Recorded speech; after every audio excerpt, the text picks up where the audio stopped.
Okay, I want to talk about friction. And friction is a force that resists motion. And I'll talk more about what that means in a minute. But first let me introduce the two different kinds of friction that you're going to see.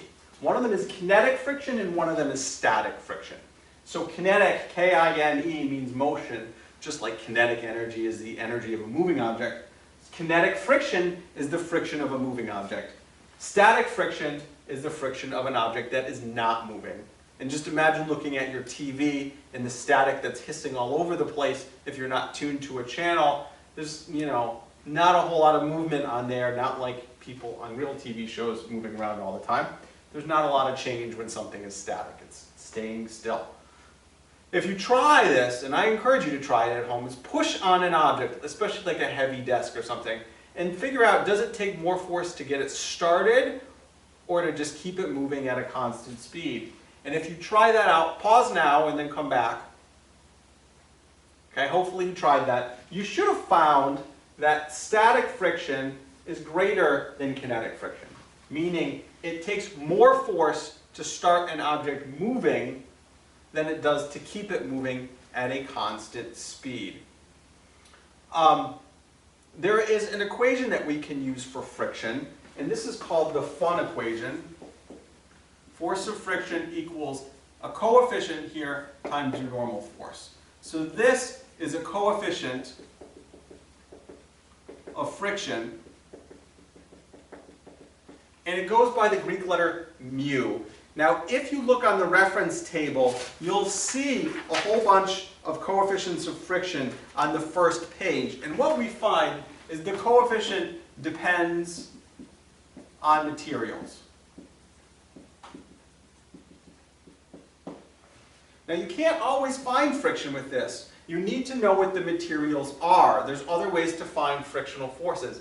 But let's say, for example, that you are given a problem where you have a wooden block on a wooden tabletop. That should give off some alarm bells and say, hey, I know what the materials are. It's a wood block. It's on a wood surface. I'm going to look up the approximate coefficients of friction.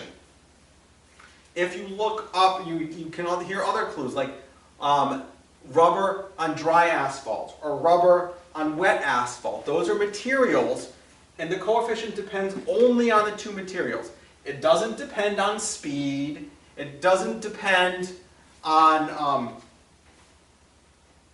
the mass or anything else. It doesn't depend on the weight or the normal force. The coefficient itself only depends on the two materials.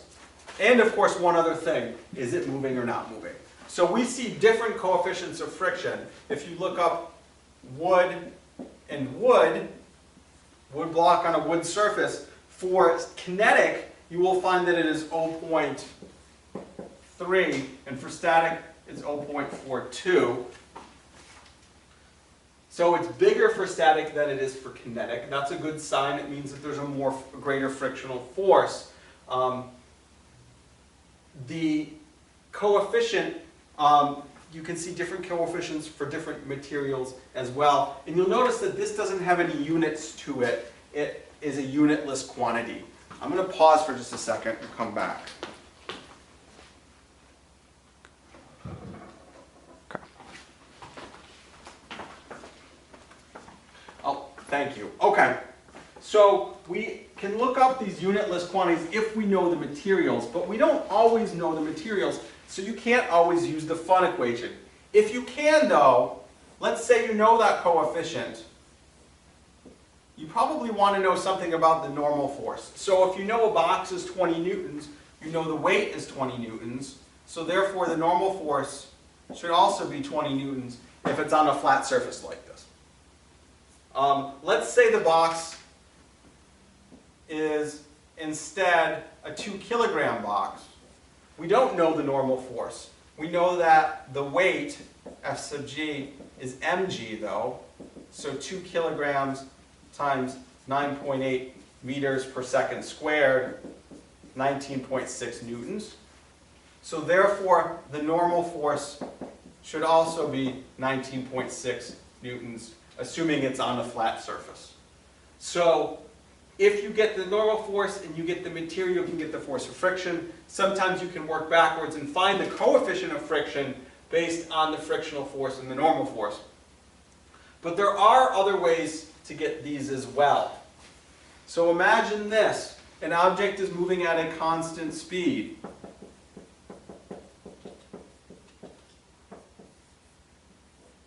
Maybe it has 20 newtons to the right.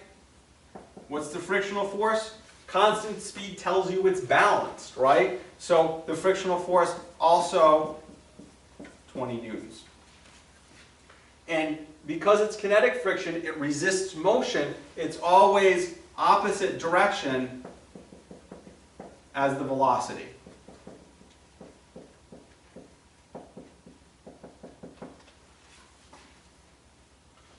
Now, for static friction, it's a little bit more complicated than that.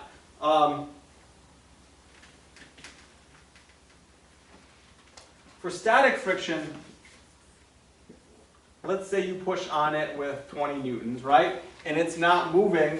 That tells you the frictional force has also got to be 20 newtons because it's balanced, right? The difference is that the kinetic friction is always going to be something you can find with the fun equation.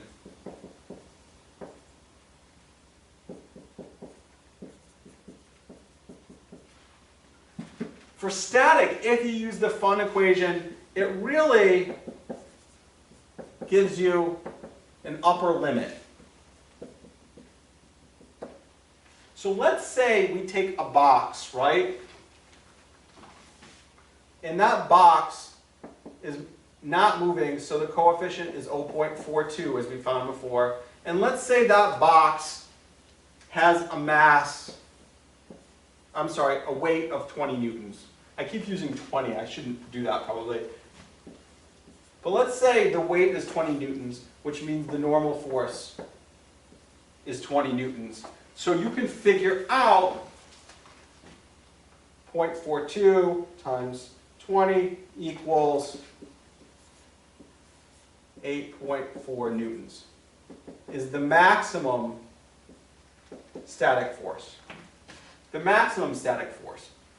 So what happens if you push on it with only 5 newtons? Because you can do that, right? You can push on a box with only 5 newtons of force. Pick whatever amount you want to push on the box. Well, it turns out this has got to be balanced, right? Because it's at rest. It's got to be balanced. So you might have 20 newtons down. You might have 20 newtons up. If you've got 5 newtons to the right, you can't have 8.4 newtons to the left, because then friction would be greater than your applied force, and friction would actually be speeding it up, and that makes no sense. So in this case, your frictional force would also be 5 newtons. If you push with 6 newtons, what happens? Well, your frictional force is also 6 newtons. But what if you push with 10 newtons? Well, if you push with 10 newtons, at this point you have exceeded that limit of 8.4 newtons, and suddenly you're going to go from a static not moving to a kinetic moving object, and you might have 10 newtons to the right, you might have 20 newtons up, 20 newtons down, and you're going to have a frictional force. And that frictional force is now going to be, once it gets moving, 0.3, because your coefficient is different, times 20. So that gives you a total of 6 newtons of friction. So you might have 10 newtons to the right, 6 newtons to the left, which means your net force is 4 newtons to the right.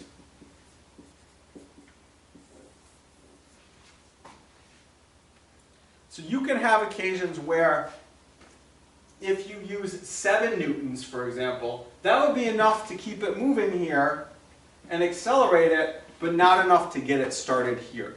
It gets a little complicated, I understand, and there's a lot of variations on this, so I don't want to get into it too much more today, except if you're confused by anything, watch the video again and come and ask me any questions that you might have. Thank you very much for watching.